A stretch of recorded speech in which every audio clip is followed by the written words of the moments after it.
Hey everybody, and welcome back to another one of Mudflap's movie reviews. My name is Mudflap, and today I will be reviewing the Marvel series What If, Episode 4, What If Doctor Strange Lost His Heart Instead of His Hands.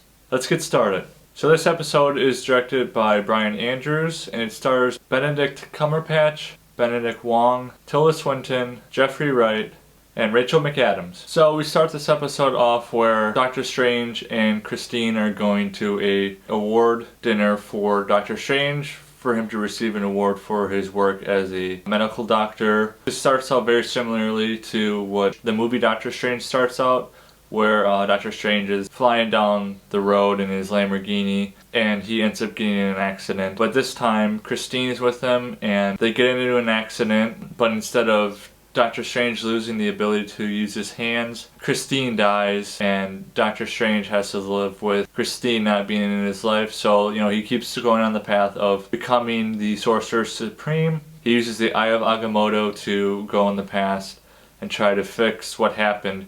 And he does this many times, but each time he does it, it always ends in Christine dying, and the Ancient One is warning him not to do it anymore because by keep trying to rewrite the past, he is slowly destroying the fabric of reality. He's stricken with that. He keeps doing it, and we see over the course of the episode he basically just loses his mind and he just can't live without having Christine, so he goes to extremes. He teleports himself to where all the books of Cagliostro are, and he needs to find out, is there a way to bring back Christine without destroying the universe? The Ancient One calls her death an absolute point in time, meaning you can't reverse it, you can't change it no matter how many times you go back into the past, it can't be changed. But Doctor Strange refuses to give up despite all the warnings. He has to absorb power from individuals, meaning mythical creatures.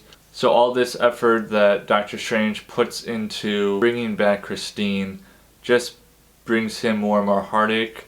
So before Doctor Strange disappears to the place where all of Cagliostro's books are kept, the Ancient One reveals that she actually split his personality into two different Stranges. So there are two different Stephen Stranges living in the same timeline, but they both make a different decision. One chooses not to use the Eye of Agamotto to change the past, and the other one decides to, and they meet up, and one is the evil version and one is the good version. And this is where a lot of people were saying that you should be all caught up to date on this episode in particular, because the very first trailer for Doctor Strange 2 shows that there is a evil Doctor Strange, and that they took this idea directly from this What If episode. I highly recommend you guys watching this first. Watch the show first before seeing Doctor Strange 2, because you'll get a much better understanding of what's going on. There will be some mystical creatures thrown in there too that you may not know who it is, unless either you're really familiar with the comics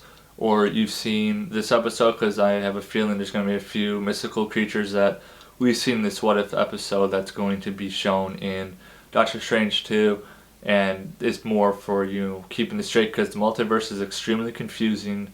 I honestly don't get it at times, but they laid it out pretty simply in this episode. Doctor Strange 2 may get too crazy. I'm hoping that's not the case, but Doctor Strange 2 may get a little too out of control with stuff, but that's my hope that it doesn't.